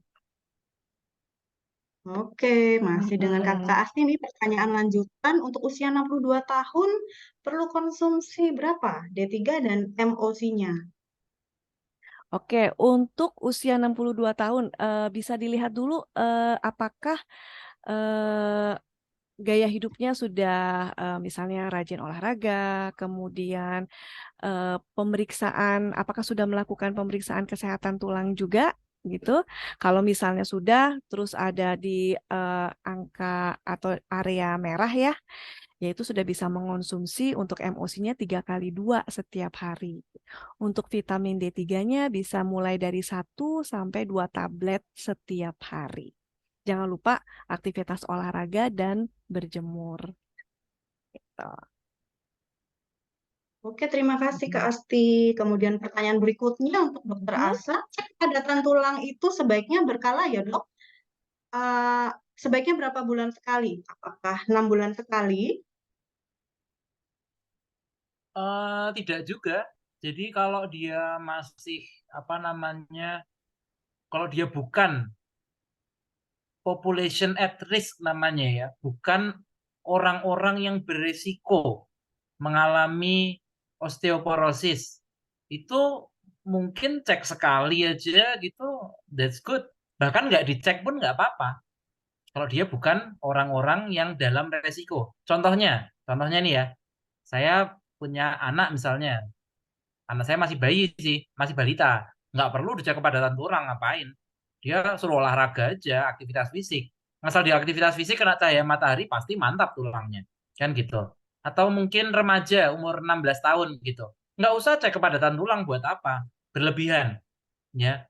Tapi kalau dia population at risk, usia mulai 40 tahun misalnya, kemudian dia saat muda jarang olahraga, misalnya ya, atau kemudian dia mengalami obesitas gitu, atau sebaliknya luar biasa kurus, sangat kurus, ini lebih baik periksa. Nah kalau udah periksa ternyata hasilnya baik, ya nggak usah 6 bulan, sangat terlalu sering, terlalu berlebihan, ya setahun sekalipun itu termasuk sering, ya karena tulang nggak akan tahu-tahu jadi kropos dengan cepat sekali, ya tapi asal dia ada kesadaran untuk konsumsi suplemen kalsium harusnya sih cukup. Tapi kalau dia sudah menopause atau berhenti haid, atau wanita lebih dari 50 tahun, apalagi ada riwayat dia jarang olahraga saat muda, itu harus periksa gitu. Nah, kalau yang perlu dicek agak sering mungkin adalah vitamin D, ya vitamin D cek darah sekarang, 6 bulan lagi cek atau 3 bulan lagi cek, itu nggak apa-apa kalau kekurangan, ya. Yang lebih perlu untuk sering periksa adalah orang yang sudah sakit, ya. Kalau orang yang belum sakit, periksa sekali aja cukup. Nanti kalau terbukti dia sakit, oh saya sebenarnya cuma ngecek-ngecek aja sih dok, saya ke lab ditawarin nih ada program, saya cek ternyata tulang saya kuning atau merah. Nah orang ini butuh cek berkala, 6 bulan sekali misalnya, 1 tahun sekali misalnya ya. Tapi kalau orang yang sehat ya, atau sudah dicek dan sehat, tidak perlu rutin gitu sih. Berarti yang selama ini dia lakukan itu sudah mantap gitu. Dok, saya umur saya 55 tahun atau 60 tahun. Begitu dicek ternyata tulang saya hijau dok dibandingkan teman-teman saya. Oh ya udah mantap. Apakah perlu rutin dicek setahun sekali? Menurut saya sih tidak perlu, berlebihan. Ya, lakukan saja yang sudah ibu bapak lakukan sebelumnya. Rajin olahraga, makannya bagus, lanjutkan aja. Nggak usah berlebihan dicek terus tiap 6 bulan. Menurut saya berlebihan. Karena dia sudah dalam kondisi sehat. Beda dengan orang yang sudah sakit. Nah, yang perlu cek rutin adalah yang sakit dan sedang program untuk menuju sehat. Dia minum kalsium, minum apa, untuk evaluasi perlu cek berkala. Biasanya sih kalau 3 bulan terlalu cepat ya mungkin 6 bulan gitu. Kalau cek per 3 bulan biasanya belum kelihatan. Ntar yang ada malah kecewa. Wah aku udah kalsium banyak, udah vitamin D banyak, cek 3 bulan kok masih merah. Ya karena terlalu cepat, mungkin 6 bulan gitu. Oke. Oke, baik dokter. Rupanya masih banyak sekali pertanyaan yang masuk, namun waktu kita sudah hampir habis. Jadi saat ini pertanyaan kita sudahi dulu ya, Bapak, Ibu, Mitra, dan Sobat CNN. Saya tadi Sekarang sempat kita saatnya lihat satu Mbak, nambah satu boleh. jawaban boleh ya? Ya, silakan dokter. Tadi ada yang nanya nih, apa namanya, kalau hiperkalsemia itu penyebabnya apa ya dok? Tadi kan saya sempat bilang enggak lah kalau kekurangan kalsium, apa kelebihan kalsium gitu. Ada yang nanya, dok saya pernah baca nih hiperkalsemia. Hiperkalsemia bisa sampai bikin jantungnya, irama jantungnya bermasalah ya. hiperkalsemia tidak terjadi pada orang normal, orang sehat enggak. Hiperkalsemia terjadi paling sering satu pada orang yang mengalami kanker. Ya, nomor 2 adalah orang yang mengalami masalah pada kelenjar tiroid atau paratiroid. Itu bisa mengalami hiperkalsemia. Ya, sehingga pada orang secara umum kalau kalsiumnya tinggi di dalam darah akan dibuang kan gitu. Kecuali dia orang yang memiliki penyakit khusus gitu. Jadi memang bisa nggak terjadi kelebihan kalsium? Bisa, tapi kalau pada orang sehat tidak. Tapi orang yang punya penyakit paratiroid, orang yang punya penyakit kanker, beberapa jenis kanker tertentu itu sering hiperkalsemia. Sehingga pada orang-orang tersebut, tadi saya juga sudah singgung, orang punya batu ginjal dan sebagainya, konsultasikan ke dokternya gitu. Karena kalau kadang kita terlalu takut, ya takut ini, takut itu, takut ini, takut itu, akhirnya malah kita nggak jadi sehat kan gitu. Sehingga yang perlu perhatian khusus adalah orang yang sudah sakit. Kalau secara umum sehat-sehat aja, nggak perlu takut dengan hiperkalsemia. Ya, oke dokter. Kita masuk ke sesi kita sudahi sesi tanya jawab dan kita masuk ke sesi kuis dokter. Saya boleh minta 2 pertanyaan dari dokter Asa untuk boleh dijawab dengan para partisipan yang ada di sini. Bapak Ibu Mitra CNN dan Sobat CNN siap-siap ya menjawab pertanyaan yang akan dokter sampaikan. Pertanyaan pertama dokter. Pertanyaan pertama adalah yang gampang-gampang aja ya. Adalah sebutkan satu aja lah, nggak usah banyak-banyak. Makanan yang banyak mengandung vitamin D. Oke, silakan. Brokoli, brokoli. Brokoli. Di kolom chat, Diketik di Bapak, kolom Pak chat ya Widian. Bapak Ibu. Oke, kita akan pilih 2 jawaban tercepat dan terbenar. Mengandung vitamin D ya, bukan kalsium ya. Vitamin D. Revisi, silakan. Ya memang bukan revisi, memang vitamin D pertanyaannya. Tapi kan tadi ada yang nyebut brokoli kan itu kalsium. Ya, betul. Jawabannya revisi maksudnya dokter. Ya. Silakan Bapak Ibu Mitra CNI, Sobat CNI. Kak Asti, apakah sudah kita temukan 2 pemenangnya? Jawaban yang benar dan tercepat. Atau yang mana yang mau kita pilih, Kak Asti? Bentar. Oke, jawabannya mungkin yang benar paling tinggi ikan salmon ya. Salmon, iya, Ikan banyak salmon, yang boleh juga salmon. ikan sarden, misalnya ikan tuna juga cukup tinggi vitamin D. Ikan-ikanan ya.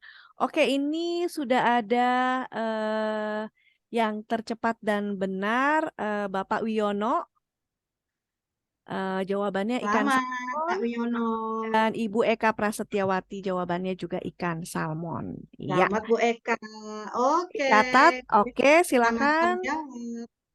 Di Japri untuk alamatnya ke layanan cermat ataupun ke marketing eksekutifnya masing-masing ya, untuk kita kirimkan hadiahnya. Oke. Oke, kemudian kedua Dokter Asa, silakan. Siap-siap Bapak Ibu. Ya, pertanyaan kedua ya. Sebutkan satu aja, nggak usah banyak-banyak ya. Fungsi lain vitamin D selain untuk tulang. Jadi untuk tulang kan udah tadi untuk penyerapan apa? Fungsi vitamin D yang selain untuk tulang apa? Sebutkan satu aja. Sudah langsung jawab dok.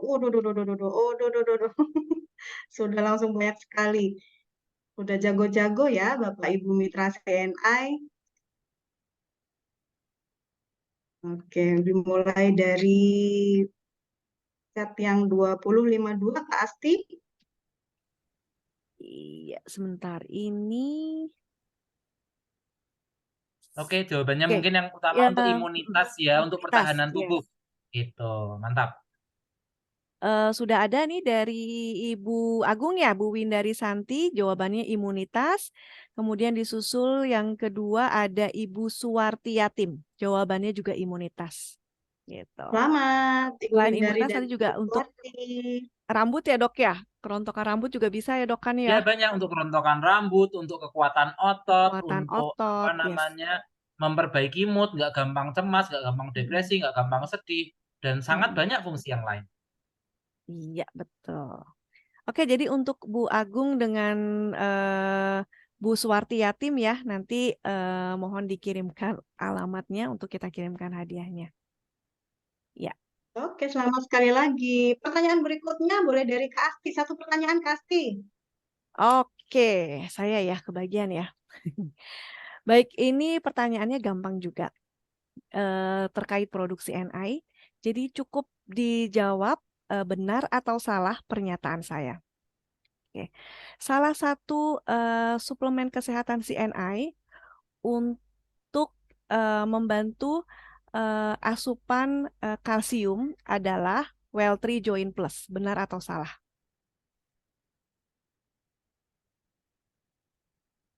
Wah, sudah banyak sekali. Paling atas ada siapa yang duluan menjawab ini? Bu Rini Samra, kemudian Ibu Endah Pintarsyah. Mhm. Ya, suplemen untuk membantu asupan kalsium yang mengandung kandungan kalsium adalah Well3 Joint Plus. Benar atau salah? Benar atau salah ya? Ayo. Jawabannya yang benar adalah salah. Ya, Oke, berarti kalsium itu hukuman ada di kepada produk CNI, Marine Calcium Organic dan Marine Calcium Organic Forto. Ya. Kenapa yang jawab? menjawab Oke. salah di sini Jadi ada Ibu Windari, Pak Julius, dan Ibu Masna. dua yang Berarti tercepat. dua Dua yang yang tercepat. tercepat berarti Pak Julius dan Ibu Masna. Selamat, silakan kirimkan alamat kirim hadiahnya ke marketing eksekutif wilayah Anda atau ke layanan cermat ya. Dan ditunggu hadiahnya. Oke, Kak Asti dan Dokter Asya, terima kasih atas pertanyaannya. Nah, ternyata pada malam hari ini, di Bincang Santai malam ini, kita juga ada promo ya, Kak Asti ya. Promo event. Ada promo spesial Iya. yang berlaku Iya betul. untuk produk-produk yang menjadi solusi atas permasalahan tadi dikupas oleh Dokter Asya. Sudah boleh Iya. ditampilkan? Sebentar ya, jadi kita share dulu. Mana nih tadi ya? Oke, jadi ini untuk promo bincang santainya ya. Diskon 20% untuk produk Well3 Joint Plus dan Belum tampil, Kak Asti? oh, Ya, promonya belum tampil. belum tampil. Coba ditunggu sebentar. Belum Ini sih saya tampil sudah gede, share. masih kecil. Oke, sebentar ya.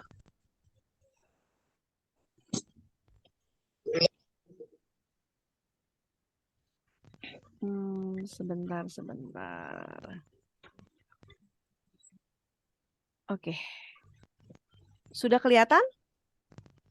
Belum muncul. Oh, sudah. Oke, ya, ini dia Bu. Jadi tadi kenapa harus mengisi daftar kehadiran atau absensi? Itu nanti bagi Bapak Ibu yang sudah mengisi di link Google Form akan kita kirimkan kode voucher untuk bisa mengakses melakukan pembelian untuk ketiga item promo ini ya. Jadi ketentuannya hanya berlaku untuk peserta acara Bincang Santai pada malam hari ini, berlaku besok hari Rabu tanggal 18 Oktober di sales counter dan DC. Ada maksimal pembeliannya 5 pieces per nomor member ataupun per konsumen ya. Tidak ada PVNR dan tidak berlaku JKK ya. Untuk expire date-nya semua masih aman. Jauh.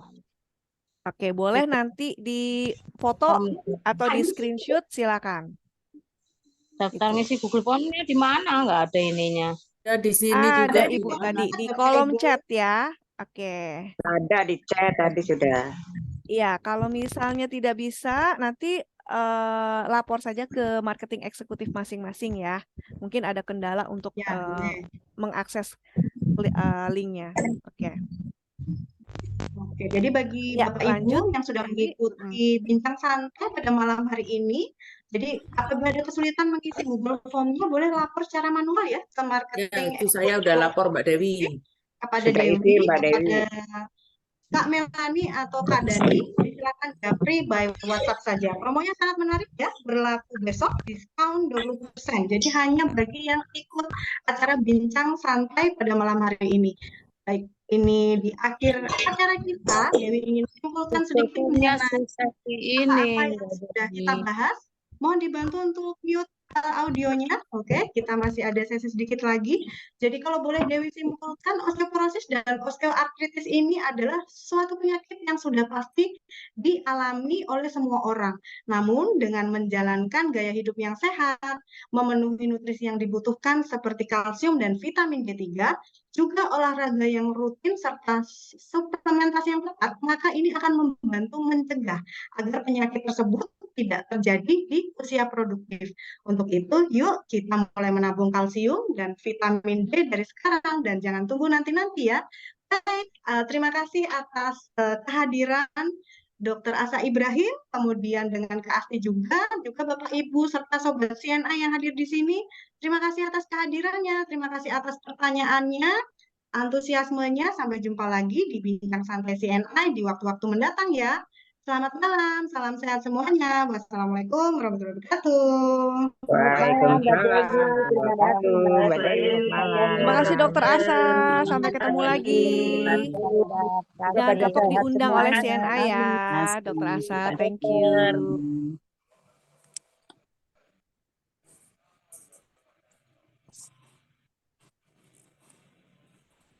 Dewi. Halo. Ibu, jangan lupa laporkan ke saya ya di Google Form atau laporkan secara manual. Terima kasih semuanya. Terima kasih Dokter Asa. Terima kasih semuanya. Terima kasih Dokter Asa. Terima kasih Dokter. Terima kasih Mbak Dewi, Mbak Asti. Sama-sama Ibu, sampai ketemu di acara berikutnya ya. Hitungan ke-5 saya N ya. 1, Oke. 2, 4, 4, 5. Assalamualaikum, selamat beristirahat. Waalaikumsalam. Terima kasih. Permisi, Pom. Aku.